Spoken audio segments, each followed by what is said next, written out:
Hello and welcome back to Dukascopy TV. I'm Monica Gibson and I'm joined in the studio by Gavin Pluck from Guardian Wealth Management. Gavin, thank you very much for coming in today. You're welcome, Monica. Now we're going to talk about pensions today, particularly how expats how they go around it basically.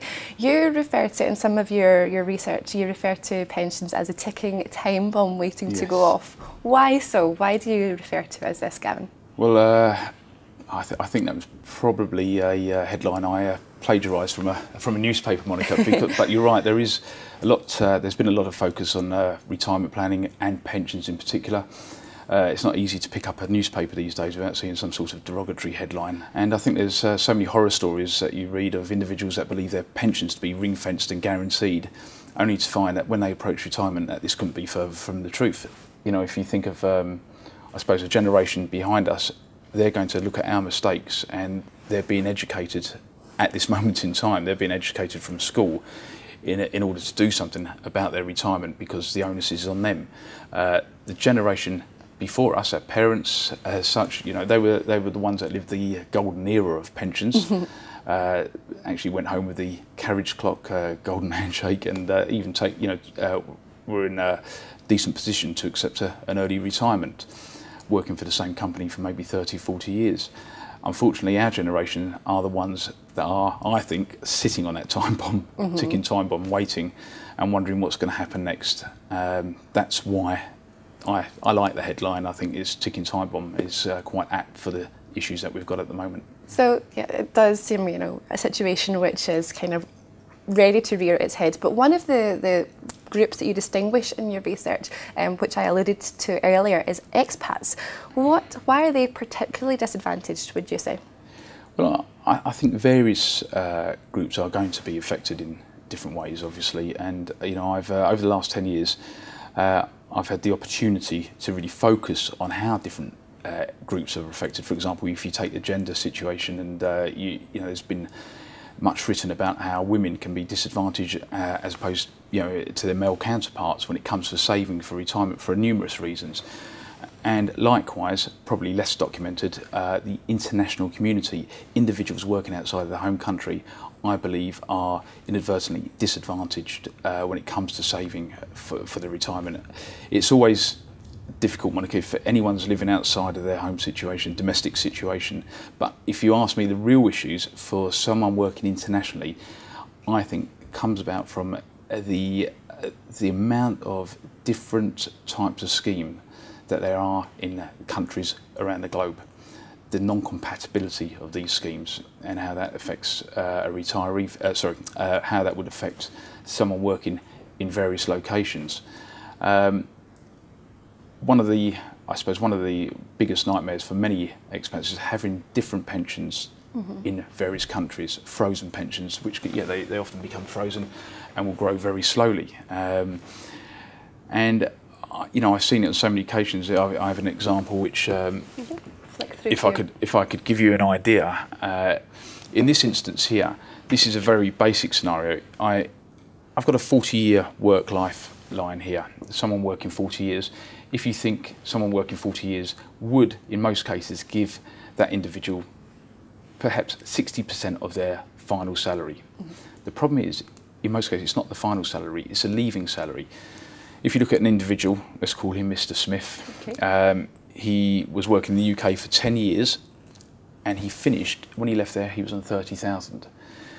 Then he went to work in France in a state scheme, 10 years in France, and he left there, he was on 40,000.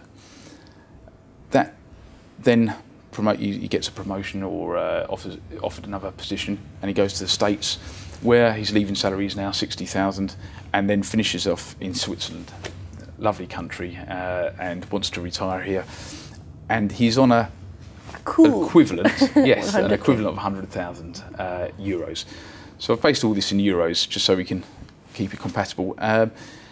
What that pension would have given him in the UK would be roughly anywhere between 4,000 to 5,000, 4,500, let's say, 1.5% for every year he's working. In the 10 years that he's worked in France, would give him another 6,000. In the States, if he's in a 401k, for example, that could potentially give him 9,000 pension. Then he comes to Switzerland. That 100,000 leaving salary actually becomes that's his final salary, and he's adjusted his standard of living to that benchmark. Most analysts believe that you need 60 to 70% of your final salary to sustain your standard of living in retirement. So based on that, if he'd worked for the whole of his 40 years in the same country, or in fact the same company, at 60, that would give him 60% of that 160,000. The problem this international worker has got, he's worked in 4 different countries, he's got a frozen pension that's going to give him 4.5, 6, 9 and 15, adding up to 34.5. Yeah, almost 60%, nearly 45% less. It seems quite unfair, doesn't it? It does. Very few companies have managed to find a mechanism or to make that adjustment in the middle. So when someone leaves, they're on a level playing field as someone that's been in the same company. Okay, so you mentioned that some companies have, policies in place, but what are the solutions then? If you're an expert and you're kind of thinking ahead for the future, what do you do? Well, I think the first solution has to come from the various governments around the globe to recognise that there is a growing community, expat community, and we hear of all these reforms taking place again and again and again, but I would say a blind eye is often turned to the international worker because the governments are so focused on getting their own houses in order that they're ignoring the internationals. And there's been lots of talk about developing an international scheme, especially throughout the EU.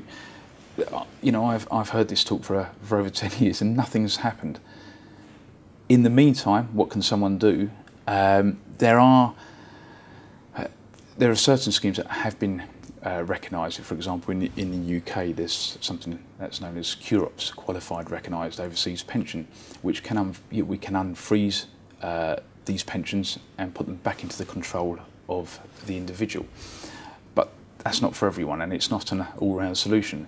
I think the only the main solution at the moment is really being educated to that fact, not moving from one company to another, or one country to another blindfolded. Pay consideration to the benefits that the company are offering and how that will affect your overall pension scheme.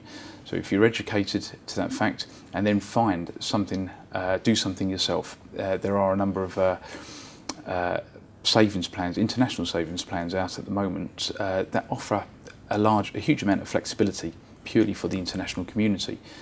What has to happen is there has to be some recognition from organisations and the state that these types of flexible products need to be tax deducted in some way or another to level out the playing field. Great. Well, I guess awareness is the kind of key there. Most definitely. Okay. Now, whilst we have you here, Gavin, thank you very much for talking us through about that. But looking to the future, we're going to have you answer our Dukascopy question, if you will.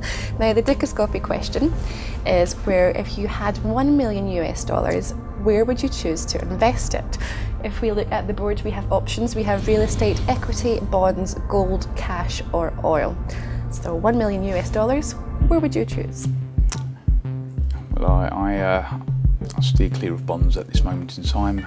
Gold could be a potentially good buy or a decent hedge. Cash is obviously doing nothing. Equities, I would say, could be quite scary to many because of the height they're reaching at the moment. But I'm still very bullish on equities. I still think there's quite a way to go. So I'm going to go equities, yeah. We're going for equities, very interesting.